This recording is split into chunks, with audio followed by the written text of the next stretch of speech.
First tonight, Len is a war veteran living with Parkinson's disease. But sadly, that's the least of his worries. Len and his wife Christine moved into a new display home, only to find it's sinking. They're now trapped in a legal nightmare. I can't believe you buy a brand new home and it's falling apart and nobody wants to take responsibility. They're basically being characterised as an elderly couple that are living in a sinking home. This house was built as a display home 4 years ago. Today, it's hard to believe it would even pass a building inspection. There are cracks in the floors, the walls and the ceilings. Worse still, this engineering report concludes that the whole house is literally sinking. This is where you can see most of the worst damage down this area, up here. Christine Wade says she and her husband Len have even felt the house move. And you think you actually heard it when the roof cracked the first time? We had a bang, the quiet boom, you know. My understanding is the foundations are sinking, so over time the condition of the premises will become uninhabitable and unsafe. Local councillor David Lee is trying to help Chris and Len, who is battling Parkinson's disease. Len served our country in Vietnam. He sustained an injury in Vietnam. He defended our freedom, our democracy. He served our country well.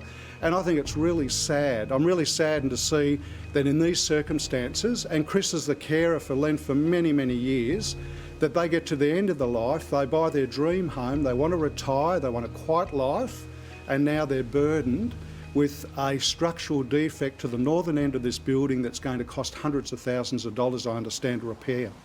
Every home, no matter how well built it is, always moves. Yeah, sure. It breathes. But you don't get holes like this But you don't get in your this. backyard. No, you don't get this. You don't get this. You don't get that you can put your whole foot underneath your foundations.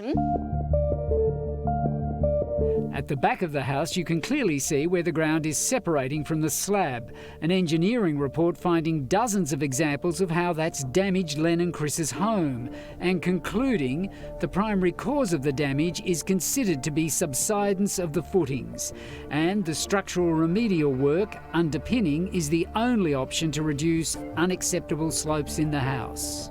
It's just a nightmare. A nightmare. And you want it to end. Chris says they moved in February 2020 and 6 months later first noticed the cracks. So Chris contacted the company which built the house, Kerry Campbell Homes. I actually wrote a letter to him and I says, my house is a mess. Please help us. Please help us. She says the builder did repair some of the cracks like this one, which only reappeared when the house moved again. So 10 months after originally noticing the damage, she goes to the building watchdog, the Queensland Building and Construction Commission, or QBCC, which has an insurance scheme to cover homeowners in cases like this one. So Len, how tough has this been for you to watch this all unfold? It was Chris who looked after me all my life, and there she was, left here on her own. There's nothing I could do to help her. And neither could the QBCC, which rejected Chris's claim for insurance using a loophole which says homeowners have only got 3 months from the time of noticing structural defects to make a claim. Nobody has ever mentioned 3 months to me. I'm not a stupid woman. I would never, ever have let that 3 months go. I think that what's happened here is unjust in terms of the way in which the QBCC has applied that 3-month time limitation. Oh, am I angry? Oh, yes, I'm angry. I sometimes want to walk out there at night and just scream.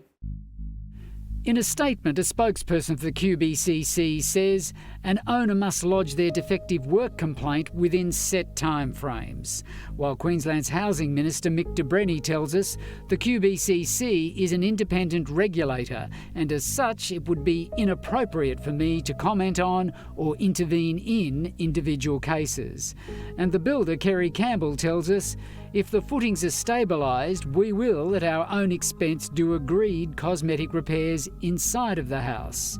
So it looks like Len and Christine will have to find the estimated $200,000 themselves to repair the structural damage.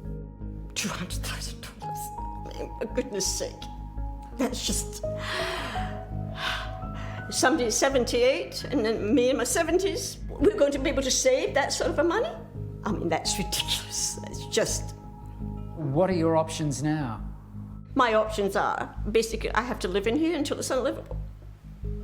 That is my only option. There is no other option. Gosh, they have every right to be angry. I mean, what's the point of having all that legislation and insurance to supposedly protect consumers when they can just get out of paying on a technicality? That is just not right.